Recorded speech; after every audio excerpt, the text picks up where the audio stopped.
back sa channel namin. Siyempre, gagawa ako ngayon ng aking February favorites. And nga pala, gusto ko lang i-welcome yung mga bagong subscribers. Salamat po sa pag-subscribe sa aming channel. Sana mas mag-enjoy pa kayo sa mga bagong videos like this one. Kaya isi-share ko sa inyo ngayon kung ano yung aking mga favorites. So guys, yung mga nakita nyo nung aking January favorites, pag hindi nyo na siya nakita ngayong aking February favorites, doesn't mean na hindi ko na sila ginagamit. It's just, may bago lang talaga ako mga na-enjoy na products, and yung mga January favorites ko, love ko pa din sila. I will start with this skincare. Galing to sa BioEssence, guys. Kung natatandaan nyo yung vlog namin na nagpunta kami sa MOA, sa BioEssence to have our treatment, yun, matatandaan nyo na nakuha ko to dun, and doon sa mga hindi pa nakapanood, balikan nyo na lang sila. So, ito nga, itong si Oxygen Cuticles Pore Mask Soft Deep Cleansing, talagang nakakaliit siya ng pores para sa akin kasi nakita ko yung mga improvement na nangyari and nag-shrink talaga yung mga pores sa, lalo-lalo na dito sa side na to ng nose ko, pero yung dito at saka sa my sides, still for observation. Anyway, siya, very soothing sa skin, and ang kinaganda niya, yun talagang gustong-gusto ko, hindi nagbi-build up yung whiteheads and blackheads. Kaya, nasabi ko na very effective siya, guys. Yun nga lang, siya ay nagkakahalaga ng 3,300 pesos. Sobrang maharlika kasi this is a Korean product. So, talagang, alam nyo naman yung mga Korean products, di ba? Very, talaga sila. Talagang pinaglalaban nila yung mga skincare products nila. Pero ito ay 200 ml and suitable for all skin types. Kaya parang sa 3,300, kung talagang gusto mo mag-invest sa skincare routine mo, ito very suitable sa inyo. The next is this soap. This is from Mama Bear Bath.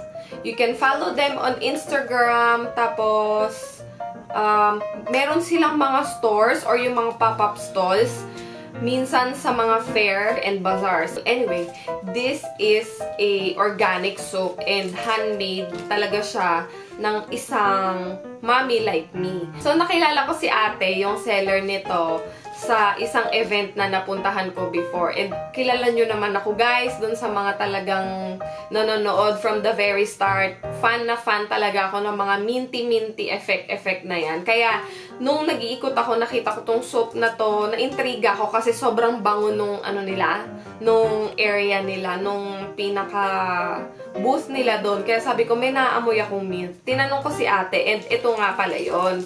This is a charcoal, activated charcoal mint soap. So, ang tawag dito ni ate is shellac soap.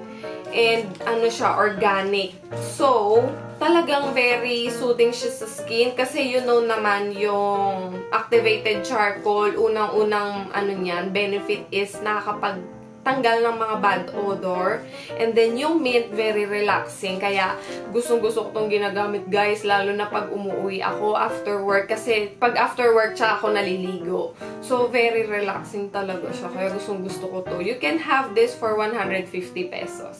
And then, syempre, ito, I just forgot this to include sa aking January favorites kasi naubusan ako. And, hindi ko alam na meron pala kang face shop na malapit dun sa workplace ko. Well, anyway, this is the Herb Day Cleansing Tissue from Face Shop.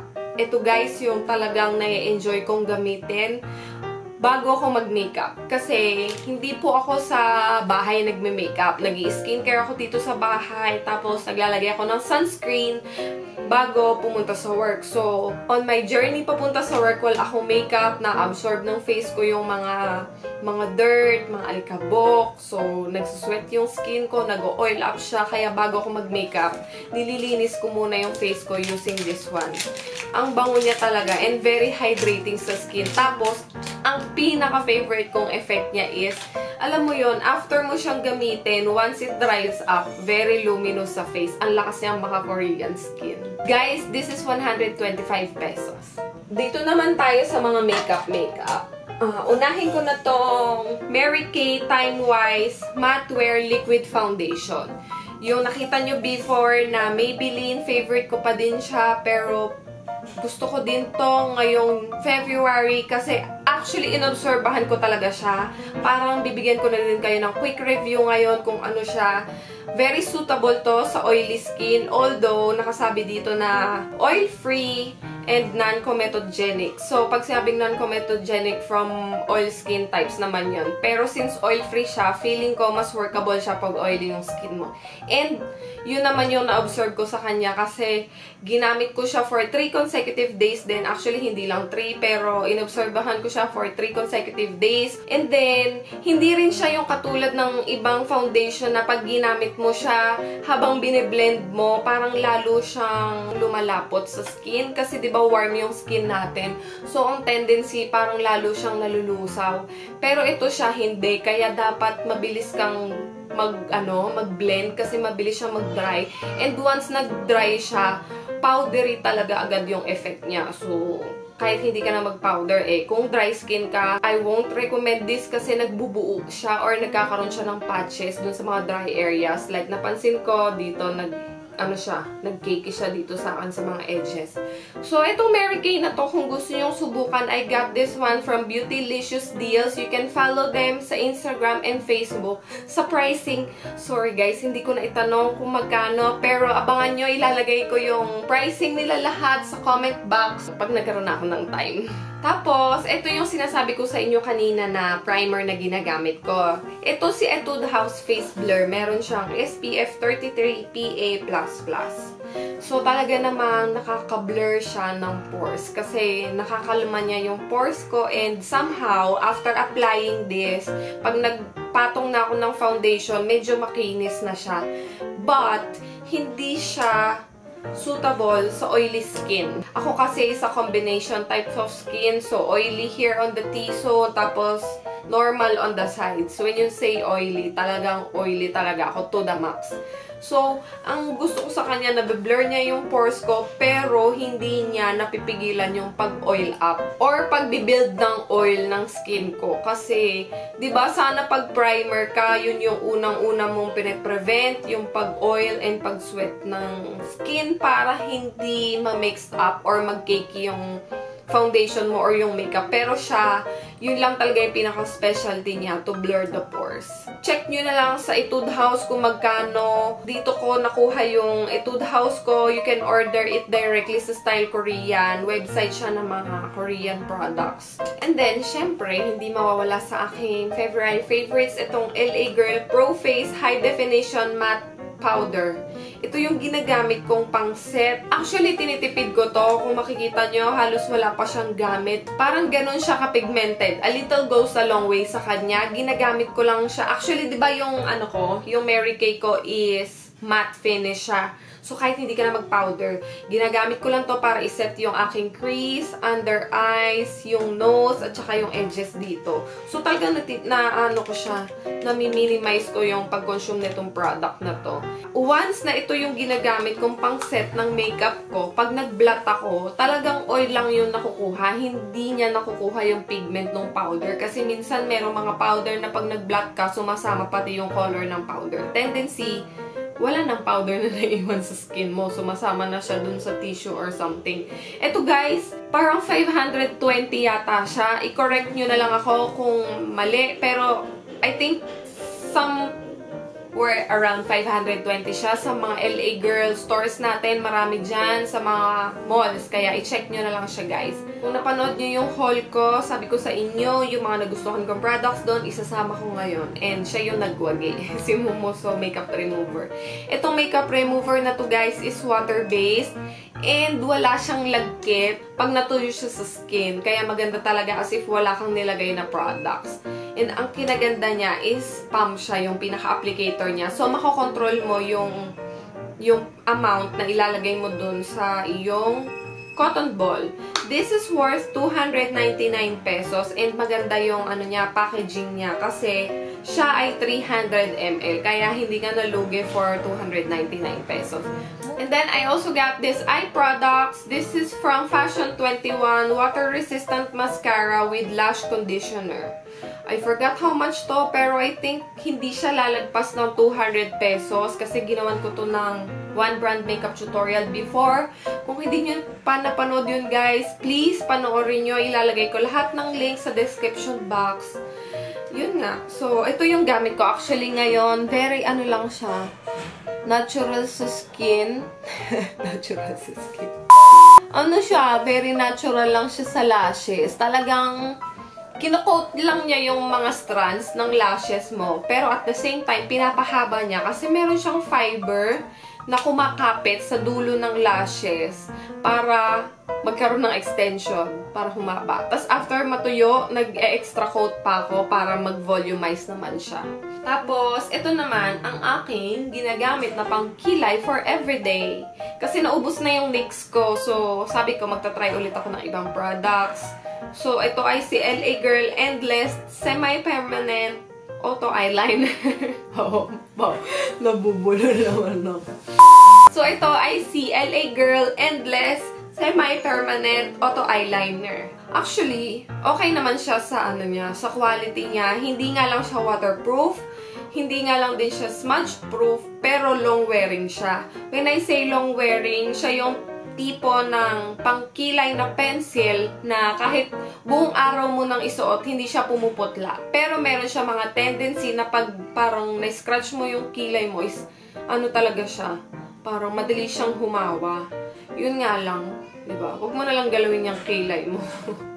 Itong shade na to ay light brown for the price. Nasa description box. And then, ang favorite ko naman pinang lalagay sa aking pilikmata na lashes is si Bybel PH na JFK number 24. Natural lang talaga siya. Hindi siya yung tipo ng lashes na pag gumanon ka talagang para kang may pakpak. Natural lang siyang tignan.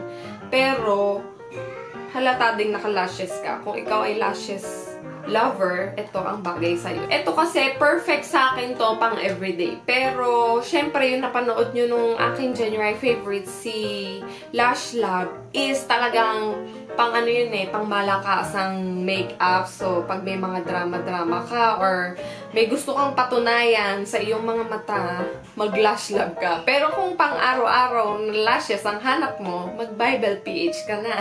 Ito guys, yung ipapakita ko sa inyo ngayon, I am gonna show you products from Blue Cross. This is not actually a personal favorite of mine, pero hindi ko pa kasi sila na-enjoy na talagang masasabi kong favorite ko siya kasi na-enjoy ko siya ng bonggang-bongga. Pero I feel like kasi na makakatulong to sa inyo and it would benefit my viewers.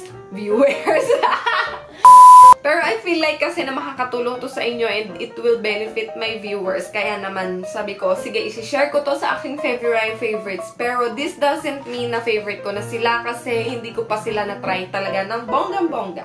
Except dito kay Blue Cross UTI Test. One-step urine home screening. So, you know naman guys na tayong mga kababaihan ay very prone sa UTI. Kaya parang ngayon, 2017 na hindi na uso yung iintayin mo pang sumakit ang iyong puson or magkaroon ka ng mga sintomas bago mo malaman na talagang may UTI ka or iintayin mo pang namimilipit ka na sa sakit bago ka magpunta sa doktor. So ngayon, meron na kayong mga test kits na pwedeng gamitin para ma-identify kung ikaw ba ay healthy or meron ka ng UTI. Para lang din to guys na ano, yung mga pregnancy test na nagagamit nyo dyan. So ganun din, iihian nyo lang din siya and meron lang din siyang lalabas na mga guhit-guhit or color para ma-identify kung ano yung resulta ng iyong test. Meron silang mga binebentang ganito sa Watsons under Blue Cross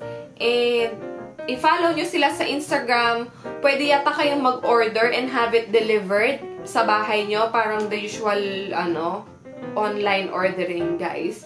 So, this is a one-step urine test sa kids. And then, meron ding one-step urine pregnancy test. Meron ding one-step urine home screening ovulation test. Ito, parang ngayon pa lang ako nakakita nito, yung ovulation test. Lalo na dun sa mga struggling couples dyan, meron na kayong solusyon siguro somehow sa inyong problema kasi dito, sasabihin niya kung ano yung fertile days para mag-try kayong mag-conceive. Kasi yung fertile days, mas mataas yung chance na makabuo kayo.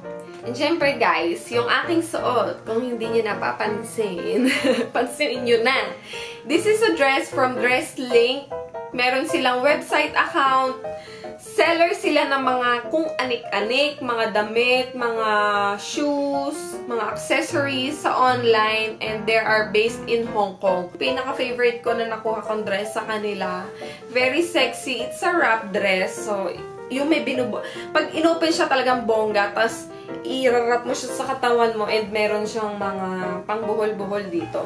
Very, ano siya, very summer and very presko sa pakiramdam. Actually, wala akong bra. Kasi butas yung likod niya. Kaya nag-nipple patch na lang ako. And wala naman talagang boobs na tatakpan. Kaya nipple lang ang tatakpan natin ngayon. Siyempre, dahil naayos ko na siya, favorite ko na siya ngayong February. Kasi nung nalagyan ko siya ng products, dun ko na-appreciate yung tunay niyang ganda. Kasi nung nakaraan, wala lang, nakalagay lang siya dyan sa gilid, tapos kung ano-ano lang nakapatong. Sabi ko, aayusin ko na siya para magkaroon siya ng buhay. Para, alam niyo yun, gumanda siyang tignan. Kaya, ayan yung kinalabasan niya, guys. Nilagyan ko na siya ng mga makeup dyan. This is from Le Pop Boutique. Legit seller sila, guys, ng mga vanity sets. Pwede kayong mag-order sa kanila ng mirror lang, vanity mirror, or pwede kayong mag-order ng vanity table lang. Pero ito, pinapatong lang to, so pwede nyo siyang dalhin or ilipat-lipat kung saan kayo pupunta. So ito, this is a 13 bulb mirror, and yung quality niya is hardwood talaga with Duco finish paint, kaya hindi siya kapitin or madaling. Actually, nakakapitan din siya ng mga makeup products, lalo na kung mahahawakan mo siya ng foundation, pero madali mo siyang matatanggal kasi glossy siya. Tapos, dito makikita nyo din yung on and off button niya. Tapos, meron siyang dalawang socket if you gonna use your pang-plancha ng buhok or pang-blower ng buhok. Pwede nyo dyan isaksak. I am not sure kung how much na siya ngayon kasi medyo matagal na to sa akin, and meron silang mga ongoing promos minsan, kaya feel free to visit. Hey guys, feel free to visit their Instagram account and Facebook account. Tanungin nyo si Katie, napakabait nun, si Katie girl. Hi Katie! Tapos sa mami niya si Tita Rachel, hello po. Thank you so much guys for watching my video. Sana nag-enjoy din kayo sa aking February favorites, and kung sakasakali na nag-enjoy kayo sa aking video, give me a thumbs up.